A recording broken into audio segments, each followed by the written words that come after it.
নমস্কার। আজ আমি আপনাদের সামনে ফেসবুক লাইভে এসেছি কিছু গুরুত্বপূর্ণ কথা বলার জন্য।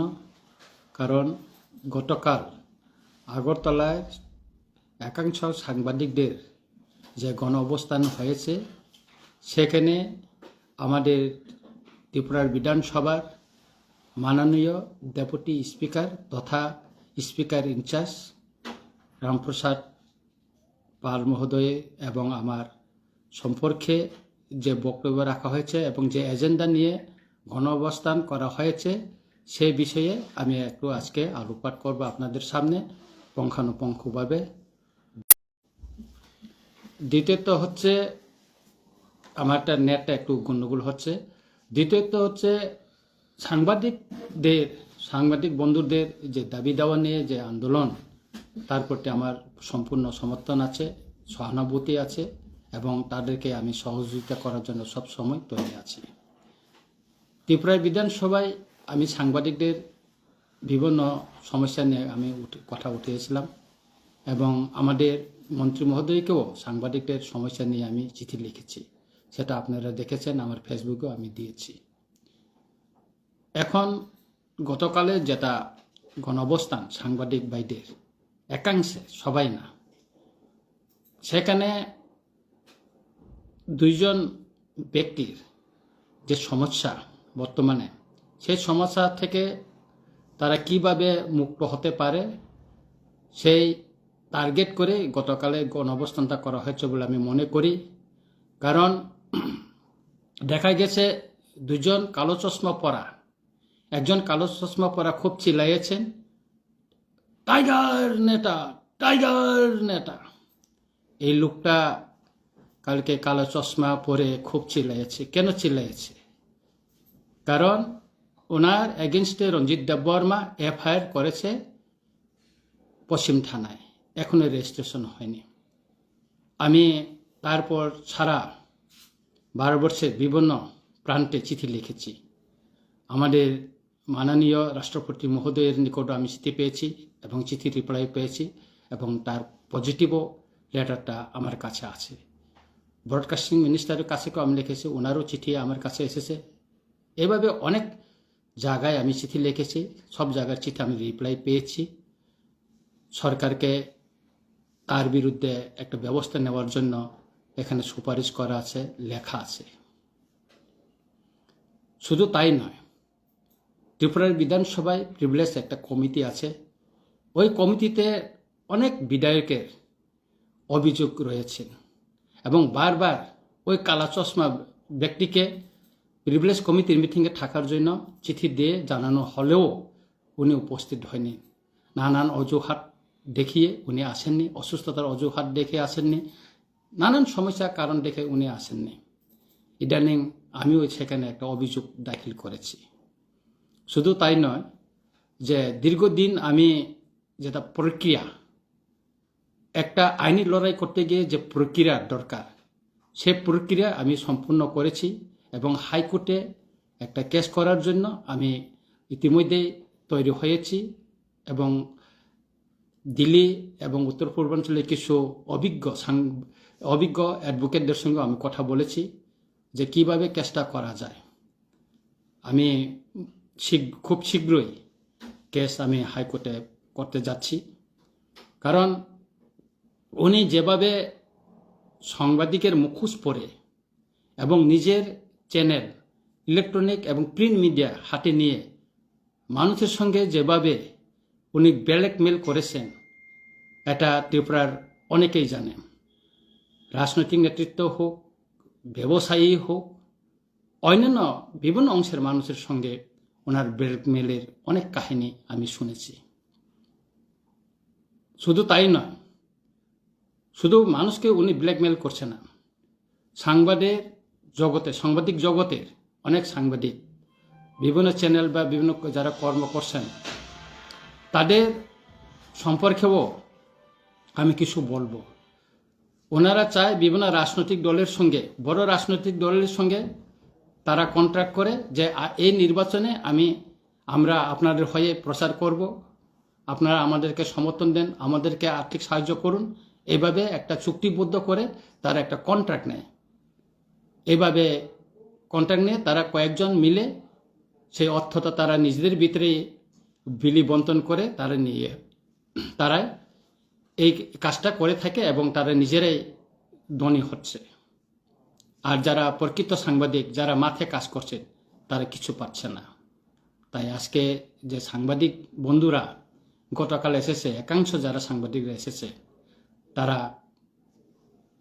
এইভাবে বিভ্রান্ত হয়ে, তাদের দ্বারা নানাভাবে বিভ্রান্ত হয়ে তারা গতকাল এখানে এসেছেন। এবং দেখেছি সারা ত্রিপুরায় তাদের জমায়েতটা কত হয়েছে, কেন চেয়ার খালি ছিল, এগুলি তো আর খুলে বলার প্রয়োজন মনে করি না। তারপরে দেখেছি সাংবাদিকদের যে দাবি দেওয়া লাস্টে যে 2টা চার্টার অফ ডিমান্ডে রাখা হয়েছে, সেটা তো আপনারা নিশ্চয়ই পড়েছেন। কিন্তু সেখানে যারা খুমুলুং প্রেস ক্লাব থেকে যারা আছেন, সে ত্রিপুরাশা কিছু সাংবাদিক, যারা সাংবাদিকতায় পড়াশোনা করছে কিনা আমার সন্দেহ আছে, তাদেরকে একজন ব্যক্তি, উনিও কালো চশমা পরেন, উনি তাদেরকে 8, 9 বার 10 বার করে ফোন করে তাদেরকে হুমকি দমকি দিয়ে এনেছে বলে আমি জানতে পেরেছি। এবং গতকাল যারা ওই ত্রিপুরা সাংবাদিকরা আছেন, তারা অনেকে বাংলা পড়তে পারেন না, তারা বুঝেন না, এবং তাদেরকে ওই দাবি দেওয়া সম্পর্কে কিছু বলা হয়নি। আমাদের সাংবাদিকদের দাবি নিয়ে আমরা আন্দোলন করবো, আপনারা সবাই আসুন, এই বলে তাদেরকে আনা হয়েছে। এবং এটাও আমি জানতে পেরেছি যে উনি সাদা কাগজে কিছু তাদেরকে স্বাক্ষর নিয়ে রেখেছেন, এটা আমি জানতে পেরেছি। আমি বলবো, যিনি এটা করেছেন খুব খারাপ কাজ করেছেন, অন্যায় করেছেন। এবং তিনি এটাও এখন মাঠে গাতে নাকি বলে বেড়াচ্ছেন এডিসি নির্বাচনে তিনি প্রার্থী হয়ে দাঁড়াবেন। কোন পার্টি থেকে দাঁড়াবেন আমি জানি না, তিনি প্রার্থী হবেন বলে এখন সাংবাদিকদের ইয়েতে উনি প্রচার করে চলেছেন। দেখা যাবে নির্বাচনে। তা আমি বলতে চাই, অনেকে ভাবছেন যে রঞ্জিত দেববর্মা বই পেয়ে গেছে। রঞ্জিত দেববর্মার বিরুদ্ধে ইলেকট্রনিক মিডিয়া অনেক প্রচার করা হয়েছে, অনেক ইতিহাস প্রচার করা হয়েছে, অনেক প্রিন্ট মিডিয়াতে অনেক লেখা হয়েছে। আমি বই পেয়েছি? আমি বই পাইনি। আমি যেদিন এফআইআর করি সেদিন আমি বলেছি আমি আইনের কি আছে, আইনে আশ্রয় নিয়ে আমি লড়াই করব। আর যে কালো চশমা গতকাল টাইগার টাইগার বলে যে চিলাই করছে, উনি বলছিল সেদিনে ওনার চ্যানেলে, বলেছিল আমি কেস করব ওনার বিরুদ্ধে, আমি দেখব, হুমকি দিয়েছে। এখনো কেস করতে সাহস করেনি। গতকাল আরো বলেছে যে সাংবাদিকদের উপর বা কোনো ইয়ে করলে বা কেউ যদি এখানে সাম্প্রদায়িক বা যদি করে, তাহলে তাদের বিরুদ্ধে আগরতলা অচল করে দিবে। আগরতলা অচল করার প্রয়োজন নেই। রঞ্জিত দেববর্মা এই যে এমএলএ হোস্টেলে আছে, এখানে এসে ঘেরাও করুন। আপনার কতজন? আপনি বলছেন কালকে 500 জন 600 জন। দেখা যাবে রঞ্জিত দেববর্মা ত্রিপুরামঠার বাদেও সিভিল সোসাইটির আন্দোলন আগরতলা করেছে, হরতাল করেছে, দেখেছেন। করে দেখুন না, হিম্মত যদি থাকে পাস করে দেখুন। সাংবাদিকের কথার নামে ব্ল্যাকমেল করা লোকের সঙ্গে কিসের জন্য আপনি আমার ইয়ে করছেন? বাংলাদেশের যে আমার আইডি কার্ড আপনি বাইর করেছেন, বার্থ সার্টিফিকেট প্রচার করেছেন, প্রমাণ করুন। কেন সাহস নেই? কোথা থেকে পেয়েছেন আপনি? কাকে আপনি হুমকি দিচ্ছেন? আপনি বলছেন আপনাকে আমি হুমকি দিচ্ছি, প্রচার করুন, মিডিয়াতে নিয়ে আসুন না। আপনার মিডিয়াতে আছে, প্রিন্ট মিডিয়া আছে, আপনার ইলেকট্রনিক মিডিয়া আছে, আপনার ইতিহাসও আমরা জানি। আমি সব সময় আমার জনগোষ্ঠীর অধিকার, তাদের অস্তিত্ব, জাতিসত্তা বিকাশ, ভাষা সংস্কৃতি বিকাশের জন্য লড়াই করেছি। ছোটবেলা থেকে আমি জাতীয়তাবাদী ছাত্র সংগঠনের সঙ্গে জড়িত এবং বড় হয়ে আমার অধিকারের জন্য আমি লড়াই করেছি। হয়তো সেই পথে আমি সফল হইতে পারিনি, কিন্তু এই কালা চশমাওয়ালা আপনি কি করছেন? আপনি নোয়াখালী থেকে পালাই আছেন, নিজের দেশকে ছেড়ে পালাই আছেন, নিজের সম্পত্তি ছেড়ে পালাই আছেন। আপনি লজ্জা হয় আপনাকে দেখলে। যদি সাহস থাকতো আপনি লড়াই করতেন, আপনার জনগণকে নিয়ে আপনি লড়াই করতেন, পালাই আসতেন না। সাংবাদিকতার একটা সীমাবদ্ধ আছে, আমরা জানি। আপনি ভাবছেন যে আমি হুমকি দিলে বা লিখলে আপনি রঞ্জিত দেববর্মা বই পেয়ে যাবে, এটা ভাববেন না। রঞ্জিত দেববর্মা বই পাওয়ার না, চ্যালেঞ্জ করে তো আজকে এইটুকু আমি এগিয়ে আছি, এই পর্যন্ত পৌঁছেছি চ্যালেঞ্জ করে। আমার অধিকারের জন্য আমি বলবোই, আপনি সাম্প্রদায়িক যেই বলুন, তাতে আমার কিছু আসা যায় না।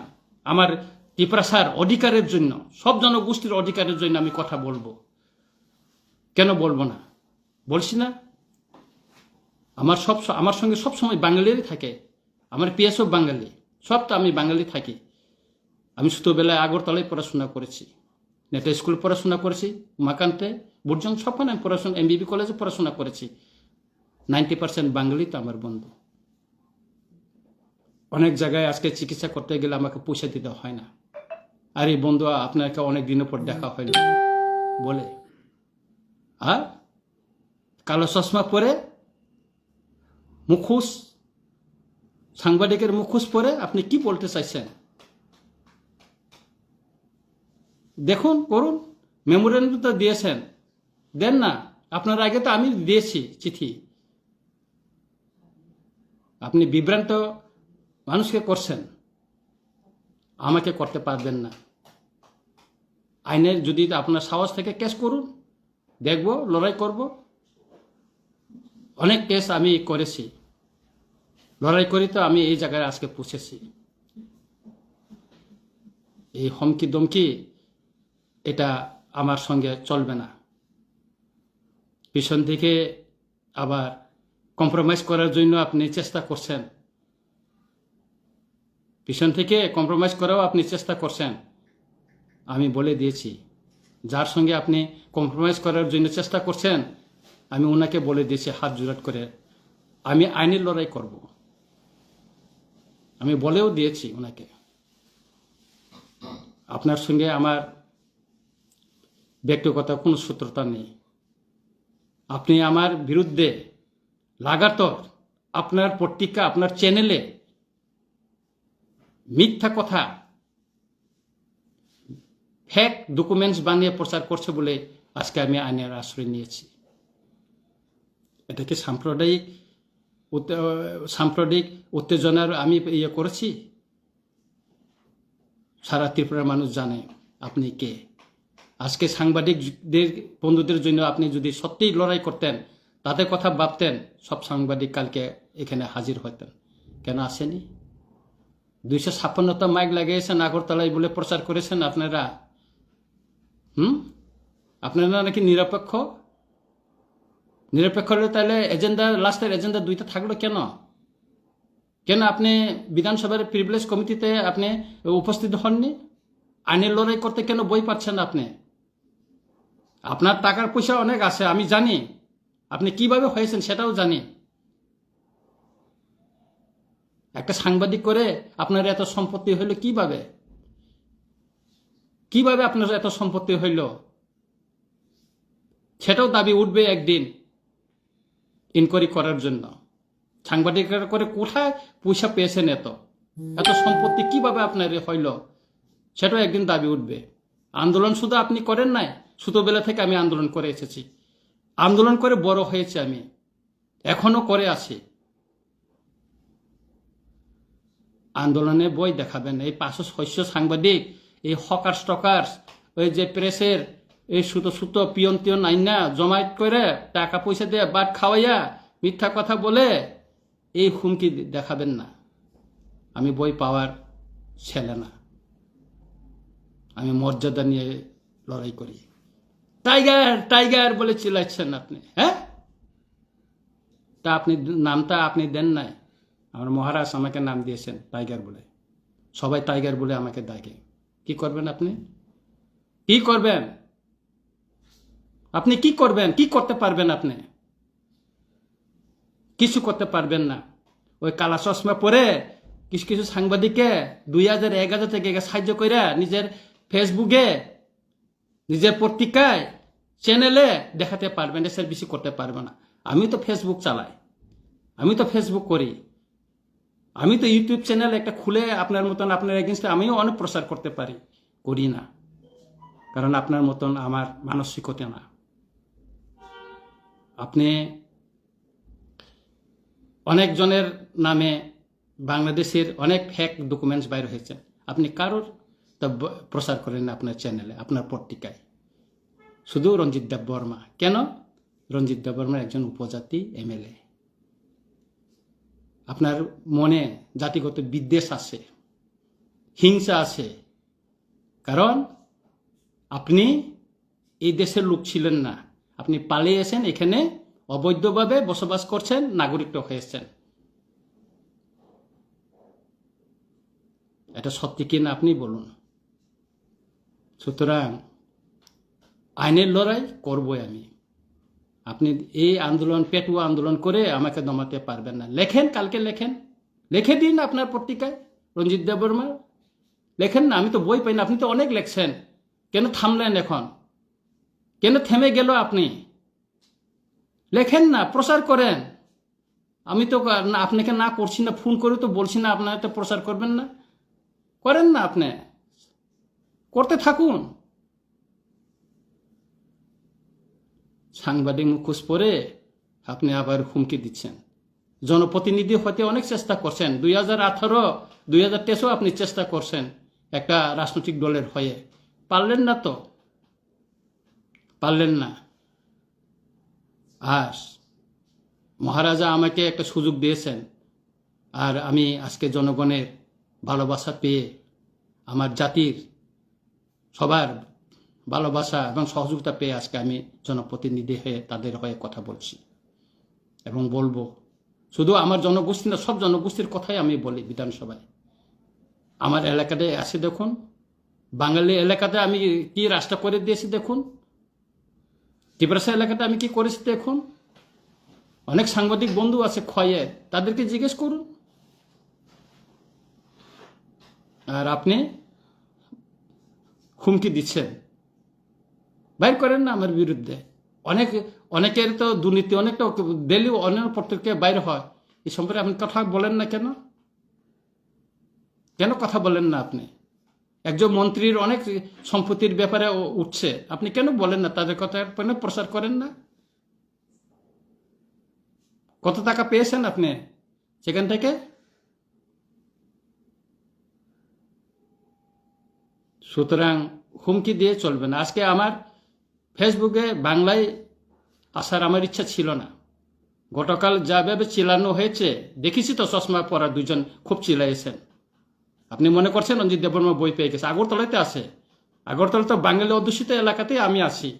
আসুন না এখানে, গেরাও করেন না এখানে এসে। সাহসের ইয়ে করছেন, এটা করবেন না। সাংবাদিকের যেটা আদর্শ নিয়ে আপনি নেমেছেন, নিরপেক্ষভাবে আপনি কাজ করেন, সেটা আমরা চাই, জনগণ সেটাই চায়। কাউকে হুমকি দিয়ে ব্ল্যাকমেল করে সাংবাদিকতা করা যায় না। একদিন এটা জনগণের সামনে ফুটে উঠবে। কারো অনেকে আপনার বিরুদ্ধে বলার সাহস না, আমি সাহস করে বলছি। আমি সাহস করে বলছি। আপনি কি করবেন করুন, আমি তো ফেসবুক লাইভ দিয়ে দিয়েছি। সুতরাং আমি বলবো, অবিশ্বাসে সাংবাদিকতা আপনি করুন, সুন্দরভাবে করুন, ভদ্রভাবে করুন, নিরপেক্ষভাবে করুন। আর জনগণকে নিয়ে আপনি খেলবেন না, ব্ল্যাকমেল করবেন না। সাংবাদিক ভাইদের অধিকারের প্রতি আপনি সচেতন হয়েছেন বলে দাবি করেছেন। কয়জন সাংবাদিককে আপনি সহযোগিতা করেছেন? পদাধিকার, সাংবাদিকের একটা প্রেস ক্লাবের পদাধিকার নিয়ে আপনি ক্ষমতাধারী বলে মনে ভাববেন না। সব সময় এটা পার্মানেন্ট না, আমাদের এমএলএরও পার্মানেন্ট না। আপনি আগরতলার একটা ক্লাবেরও প্রেসিডেন্ট আমি জানি, আপনি ত্রিপুরা স্পোর্ট কাউন্সিলও প্রেসিডেন্ট আমি জানি। আপনার অনেক ক্ষমতা, অনেক শক্তিশালী। আপনাদেরকে সঙ্গে নাকি অনেকে কথা বলতে সাহস করে না। আমি বলছি আপনি কি করতে পারেন করেন। সুতরাং আমি বলবো আবারও বলবো, যদি সাহস থাকে আইনের লড়াইয়ে আসুন। আমি তো আইনের লড়াই করার জন্য দাঁড়াচ্ছি। মোকাবেলা হবে সেই কোর্টে, দেখা যাবে। এবং যে আপনি জাতিগত বৈষম্যমূলক আচরণ করে আমার বিরুদ্ধে যে মিথ্যা প্রচার করেছেন, যে ফেক ডকুমেন্ট বানিয়ে প্রচার করেছেন, তার জবাব আপনাকে কোর্টে দিতে হবে। কোর্টে দিতে হবে আপনাকে। আপনি কোথায় পেয়েছেন, কে বানিয়েছেন, কোথায় পেয়েছেন আপনি, তার জবাবটা আপনাকে দিতে হবে। আর সেটা চ্যালেঞ্জটা আমি নিচ্ছি, আপনাকে চ্যালেঞ্জ দিচ্ছি। পারলে চ্যালেঞ্জ গ্রহণ করুন। তাই আমি আর বেশি বলবো না, এটুকু বললেই আমি সবাইকে আবারও ধন্যবাদ জানাচ্ছি। নমস্কার।